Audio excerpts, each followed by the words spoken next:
takes a while. Good morning, everyone. Hello and welcome along to another Tuesday Travel Natters. I'm really pleased this morning to be joined by Neil Jones from the Louisiana Office of Tourism. Thanks for joining me, Neil. How are you this morning? Morning, Becca. Thanks for having me. Yeah, really good actually. The sun's shining for the first time in a few days, so we'll take that and we'll take the winds when they come. Yeah, definitely. And we're actually recording this now that we are technically legally allowed to travel again, which is super exciting. So we just now need a corridor to open up with the USA. Precisely, and get those PCR test costs down as well. Yeah, definitely. Well, I did hear that I heard Grant Shapps is looking into if flow tests can be used, but because then that will be free. Yeah, exactly. That's it. It's a much easier system as well. So let's keep fingers crossed and hope they're listening to the people in the know and those that are on that committee. Definitely. Well, we're here this morning to talk all about the big state of Louisiana. Thank you. You've been working for them for 7.5 years, haven't you? So yeah, looking forward to hearing lots about it. And we're going to kick things off though first, just with a little video to add to give us a flavour of what we can expect from this gorgeous state. So have a watch of this.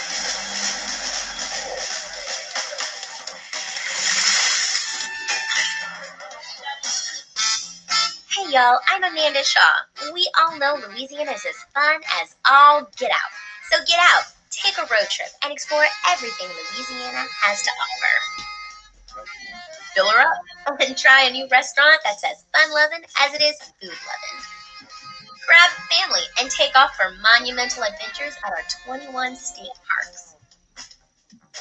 Or take a magical minivan tour along our 19 scenic trails and byways and rediscover the character and characters that make our state a lot like nowhere else. Louisiana is a trip. Take one today and enjoy a close by, far from ordinary adventure that's sure to feed your soul. This is Lieutenant Governor Billy Nungesser. Plan your road trip at LouisianaIsATrip.com. Oh, that's absolutely gorgeous. I mean, how vivid and colourful does it look? It's just... That's it, and really that's what the state's known for. We are such a rich cultural blend and mix of nationalities and sort of cultures through the years that really does come through. And it's it's they talk about the characters, and the people really are what make Louisiana unique and special. So. Oh, that's great. Well, yeah. So let's start at the beginning. Tell us, that video gave a flavour of it and a hint of it. But what's Louisiana like to visit for a holiday destination? I think the nice thing about Louisiana is that, by all accounts, it's a fairly small state. So navigation, getting around very, very easily. You're never really more than an hour to an hour and a half away from an interesting point or an interesting place. So a lot of people choose to do self-driven tours when they come to Louisiana. So again, this isn't a challenge to anyone, but it's not easy to get lost in Louisiana. You normally, from one city to the next, you're normally one road, and that will take you into, from New Orleans to Baton Rouge is one road, Baton Rouge to Lafayette, one road. So it's really okay. Cool. Sorry about that. Sorry. I think you've got a map, haven't you? We can share to just it as well. Do you want to get that up on the screen? Let me just take a look. Share my screen here.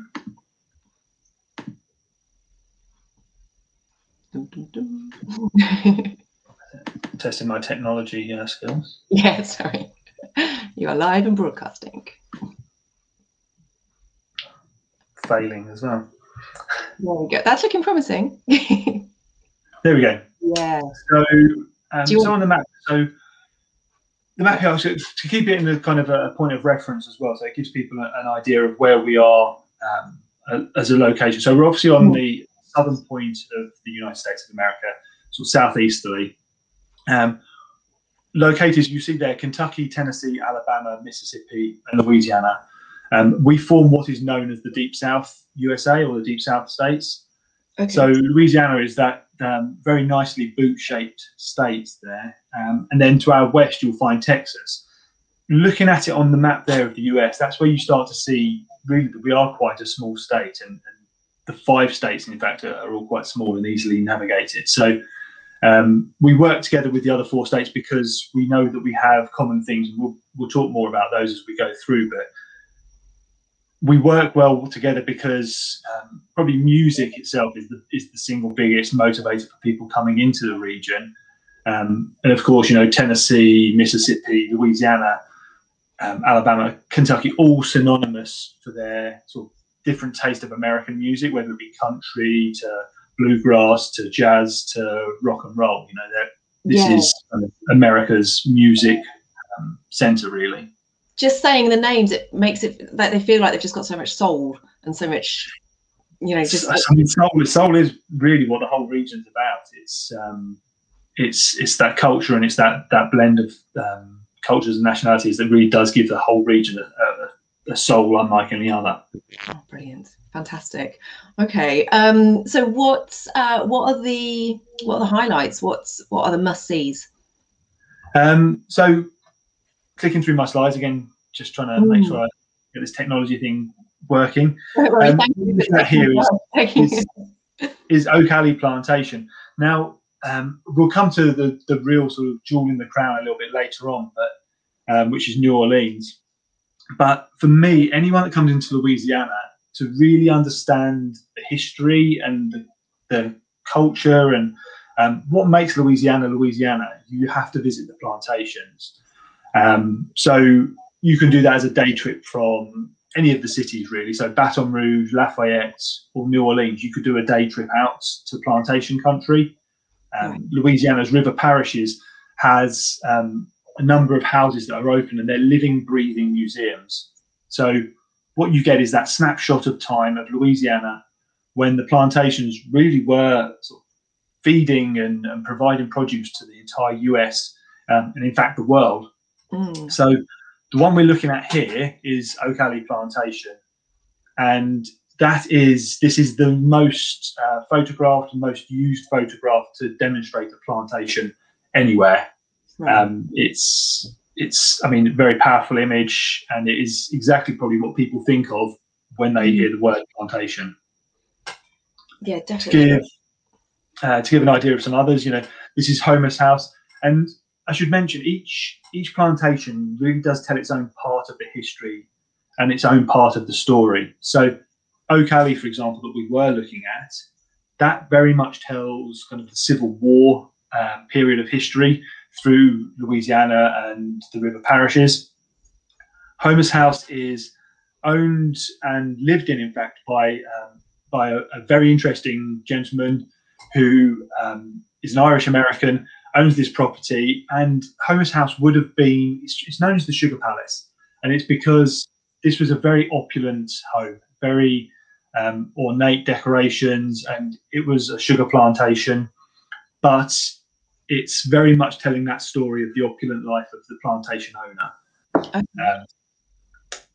Where we're looking here, this is the Myrtles. Now this is a great property, and it will appeal and certainly not appeal to some people in different ways.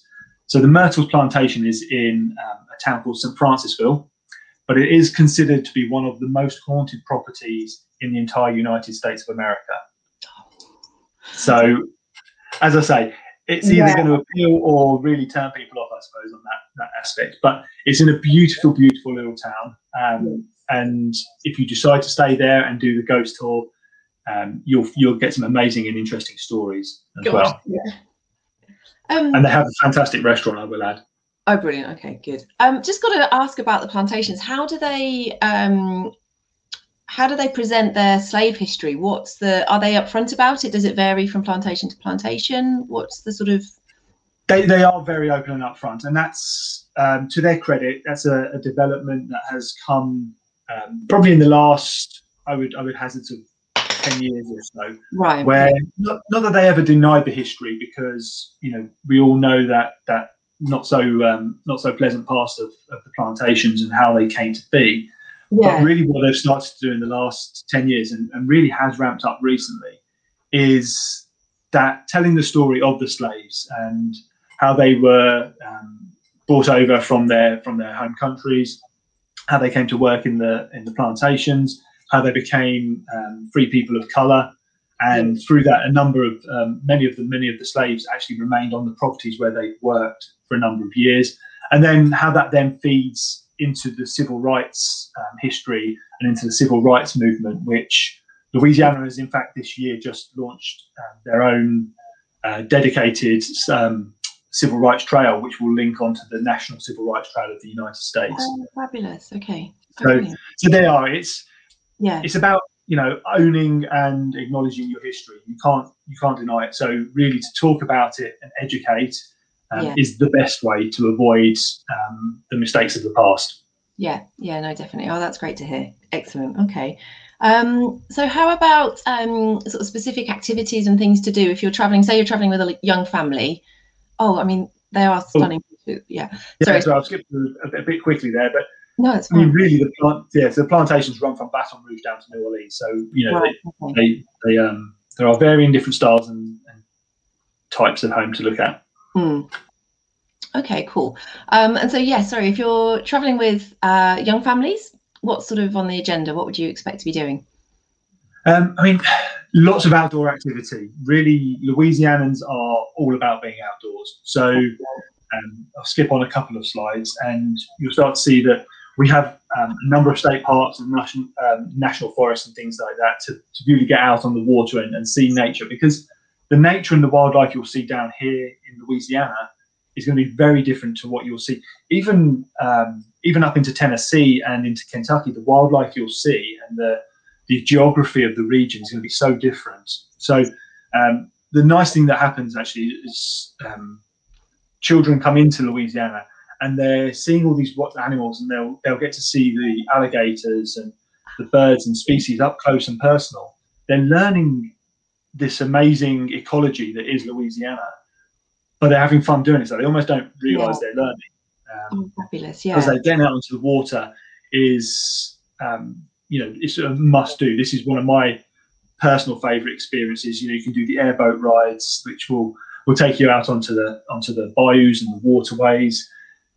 As well as that, if you want something that's a bit of a slower pace, you can do canoeing and kayaking, and there's slow boat swamp rides and things as well. So it doesn't have to be sort of adrenaline packed and full energy, you know, airboat rides that, you know, people will be familiar with these kind of images from Florida, but obviously the geography and the surroundings here in Louisiana are going to be slightly different. So this is along the coast, isn't it? The Gulf Coast. It is, yes. So we did it without referencing back to the map, but if you follow Florida up and around the Panhandle, and then you come across to the west, you'll pass through Alabama and Mississippi, who have amazing beaches. And then you come across Louisiana. The southern part of Louisiana is very much swampland and wetland, very flat, as you see in this picture. So certainly not mountainous by any stretch, but what we lack in mountains, we make up for in bayous and waterways, and an amazing mixed wildlife. The picture we're looking at here actually is in Lake Charles, as the tagline says. This is part of the Creole Nature Trail. So the Nature Trail is a designated all-American road, and what it is, it's a self-guided tour that takes you around some of the swamplands and the wetlands of Louisiana, over in Lake Charles, which is on the west side of Louisiana. And you have these stopping points. So you see a boardwalk there and a lookout point.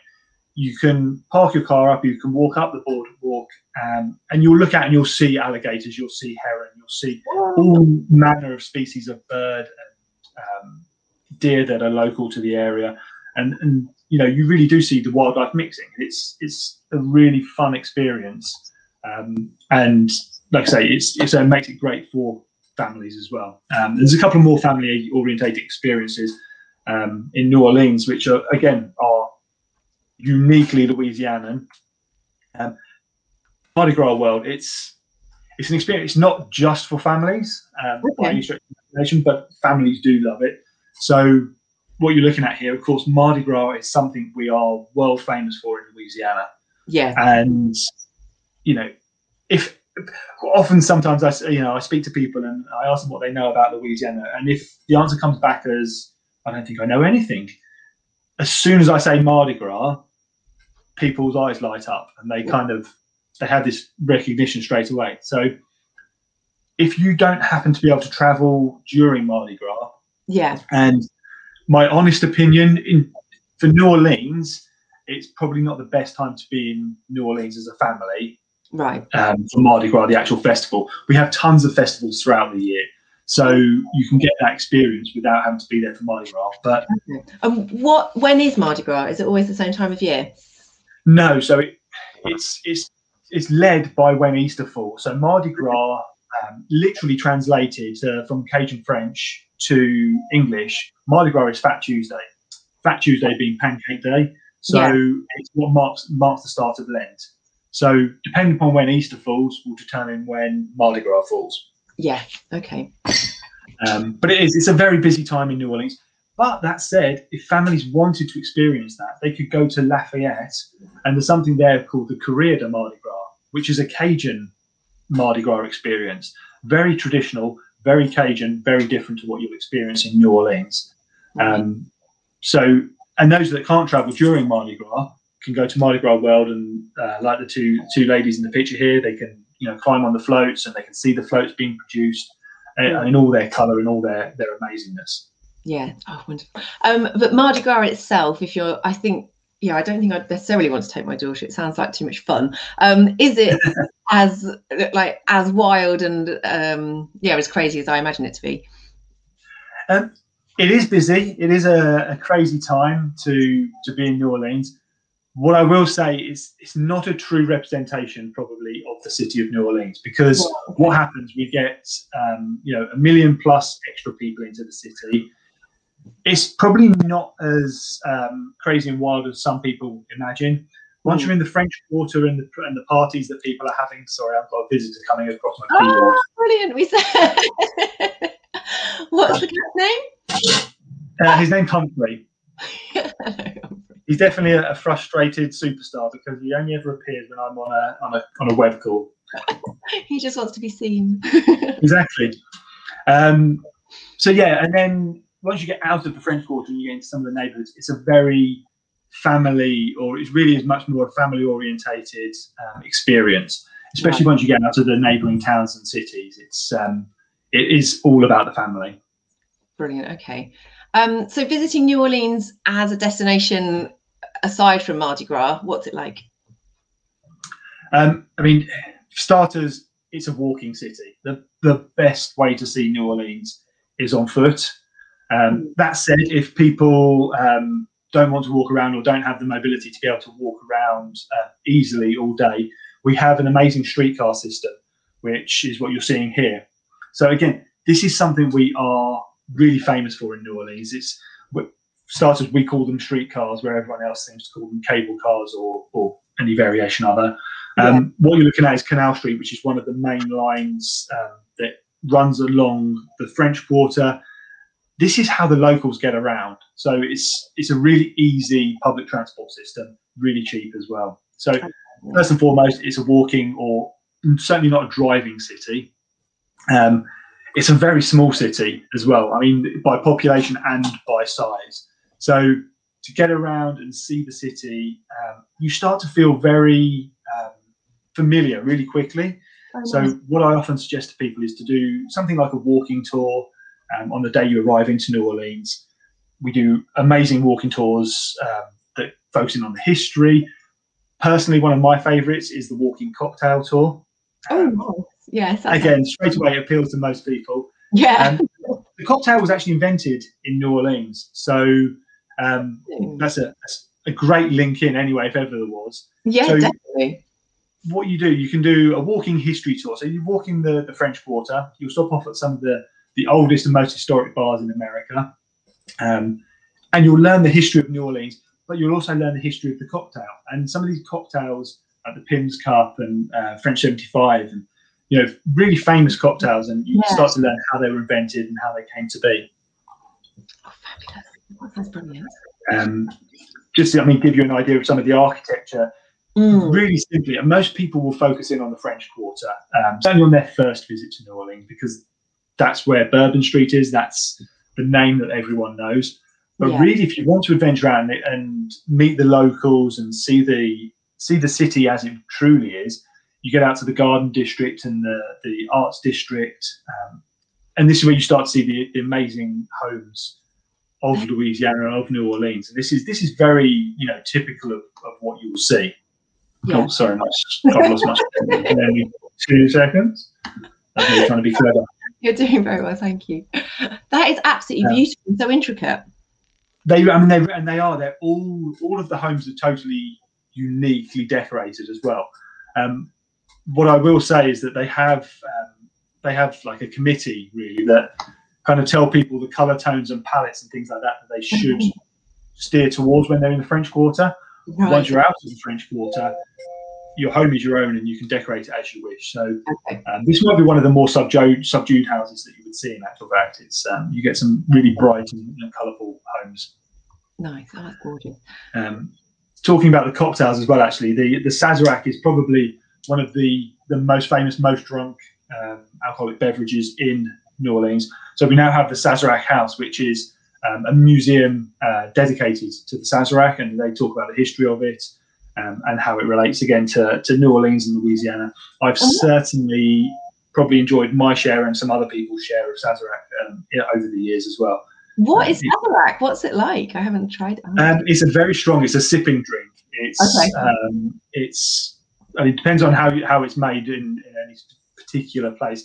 But brandy or cognac or something, you know, will go in there, and it's a sipping drink. It's certainly not one that you're going to be throwing back quickly, but it's very refreshing. Comes with again, depends on how the barman or bar lady makes it, but it's orange peel then burnt and dropped into or cooked and then put into the glass. So it's very citrusy, very fresh, but it packs a kick. Nice, sounds good. Okay. So where is this in New Orleans as well? This is the So I was just again. So this is one of those things where, you know, it can be for families and it can be for the kids to join in, and again they're going to learn whilst they're enjoying themselves. But so this is the World War II National D-Day Museum, and really quickly, actually, I mean, without boring you on the entire history of the building itself. Many people are confused why the National Museum is in New Orleans. Very, very quickly, Tom Hanks made the film Saving Private Ryan. That was obviously he came out of that thinking it was a travesty that there was no national museum to commemorate the soldiers who'd lost their life. So he raised private money, so no government money was used to build it, and the flat-bottom boats that were, you know, synonymous and key to the success of the D-Day landings were built and designed in New Orleans. So he felt the most appropriate place for the museum to be would be New Orleans. Right. Oh, Tom Hanks is so good. Say again, sorry? Tom Hanks is so good. He just does. He's just a generally nice guy, isn't he? Yeah. And this, so the museum's grown and grown over the years. I mean, 7.5 years ago I saw it, and it's grown exponentially since then. It's, you know, you see these, you know, full-size aircrafts hanging from the ceilings. You've got a 4D cinema that shows some of the landings. We have veterans who do a lot of the tours are done by veterans, and they tell their own individual stories. And earlier on you mentioned certainly about the slave history with the plantations, but when we start talking into the civil rights movement, what we actually have is a dedicated section of the museum as well, where they talk to the black and ethnic minority soldiers who would have served in the US military at the time. And they talk, it's very interesting because they talk about their personal experience of going from what would have been a segregated America at the time and traveling to Europe, battling alongside their European counterparts who had the freedoms and liberties they would later come to discover, and then returning to the US and having that freedom almost taken away from them. And the stories are heart-wrenching and colourful and emotional and uplifting in every, it's every emotion. So it really is interesting. Yeah, definitely. I hadn't considered that. How about sort of more under the radar things, but that are still, what you'd consider a must do, a must see? Not so much under the radar, but there's spending time, we've got these amazing little courtyard cafes and restaurants and roadside and street-side cafes in New Orleans. Best thing to do, I mean, one of my favorite things to do is just people watching. Oh, I love that. Yes. It's such a colorful city, and New Orleans really goes by the kind of ethos that you kind of live your life the way you want to live your life. As long as you're not harming anyone, as long as you're not hurting anyone, be who you want to be how you want to be. You know, I've walked through the French Quarter and seen men and women pretty much, you know, head to toe in glitter and feather boas and things like that, walking alongside families with kids, and no one takes offense. No one, you know, no one's offended by what's going on. It's just a really fun city. So that's, whilst not a hidden gem, it's certainly a pastime I recommend to people. Getting out onto the water, again, not hidden gem, but to get onto the paddle steamers and see the city from the water, absolutely, that's a really fun thing to do. And we actually have a ferry that runs across the Mississippi over to a neighbourhood called Algiers. And that's actually where you'll find a lot of the musicians and artists and people who live in the city will travel across. So that itself is a very colourful, interesting community, probably very under-visited by tourists. So that would probably be a bit of a hidden gem and a bit of something to see and do. But yeah, I think New Orleans is a, you know, we've got all this history, and probably, I think sometimes in the UK we make the mistake of thinking, you know, America, there's no history because they're a young country. Whereas once you get down into this part of the US, the southern states in general, there's a lot of history compacted into a really short space of time. So you see all of this, and you're kind of living and breathing it, and being told the stories by the amazing people. Cooking schools, again. Yes, you've had some, we've flicked past them quite quickly, but it looks like there's been some great pictures of some food. I wanted to touch on that. What about things to eat and kind of... I probably didn't put enough food pictures in here, actually. But, possibly. I've gone straight to my favourite. Yeah, okay. So first of all, we'll deal with the best part of this, first of all, which is that word you see there, B-E-I-G-N-E-T-S, is beignets. And essentially it's... a deep fried. This is where you start to hear about how healthy all the food is down here. It's essentially deep fried batter with a heavy dusting and coating of powdered sugar. Brilliant. And I'm sold. I mean, that alongside a cafe au lait is, you know, a very traditional way to start the day. That's your kind of breakfast / hangover cure if you've had one too many Sazeracs. And as goes with many foods, and certainly the street foods in Louisiana and New Orleans, if you don't make a mess of yourself whilst you're eating it, you've not eaten it correctly. It's okay. There is no dignified way to eat something that's covered in that much sugar. So, I quite like when I'm in New Orleans, sitting on the banks of the Mississippi, and you have your beignets and your cafe au lait in the morning, and it's just a nice way to start the day. Yeah, that's cool. And then lots of seafood as well. Yeah, I mean, tons and tons of seafood. They're very, very proud of their sort of, you know, the oysters. The Gulf oysters are, you know, world famous for just being so tasty and so flavoursome. I was never a fan until I started working for Louisiana. I was convinced I didn't like oysters. What I hadn't realised was I'd just never eaten Louisianan oysters. And charbroiled or grilled, you don't have to have them raw and that whole kind of down in one scenario. If you have them grilled and cooked, and oysters Rockefeller, which is, you know, heavily garlic and parmesan grilled, it's delicious. And I'm starting to salivate. Yeah, definitely. It's quite early here still, but yeah, I'm like... really, I mean, the food throughout the state is certainly, you've got the kind of American influences, of course, but this is where the mixed culture and the mixed nationalities that you find in New Orleans and Louisiana really come to bear is in the food, because you've got the Cajun and the Creole. So when you start talking about gumbos and jambalayas and dirty rice and crawfish and etouffees and all of that amazing stuff is the influence of the Cajun and the Creole.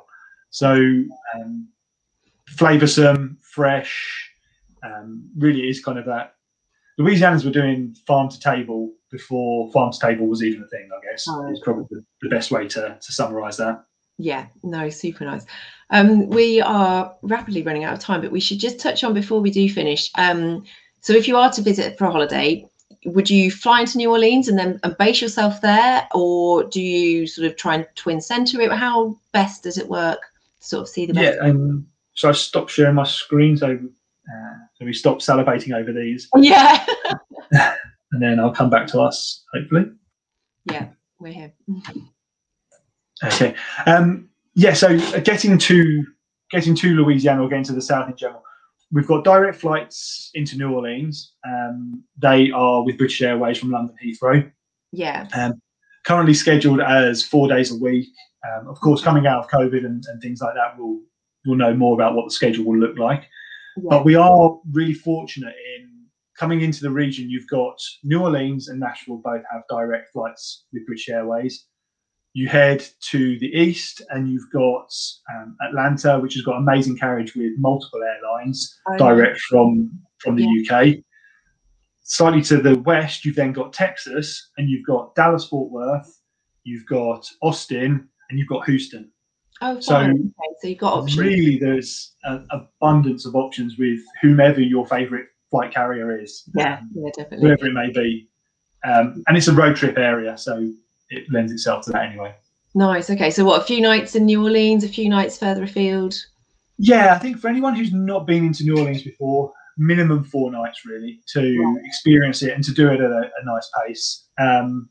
To do Louisiana, 10 days to 14 days is going to be a good amount to get some time out of the city. And then if you really want to do the whole deep south, really immerse yourself in the deep south, you're probably going to want 21 days to really do a nice road trip where you get to stop and not regret things that you've missed when you get home. Yeah, that's so important, isn't it? Yeah. Oh, that sounds heaven. Yeah, 3 weeks traveling around. Yes, please. Thank you. Yeah. I'll take 3 days at the moment, but definitely. Oh, thank you so much, Neil. It's really great to just hear so much more about New Orleans, Louisiana, not just about Mardi Gras. So yeah, thanks everyone. Thanks everyone for watching. I hope you have found that as useful as we did. And if you have any further questions for Neil, I'm sure he'll be happy to help down the line. So yeah, just drop us a line. But yes, thank you. Thanks for your time, Neil. And we'll be back again next week with another Tuesday Travel Matters. So enjoy your day. Thanks everyone. Thank you. Bye-bye. Bye.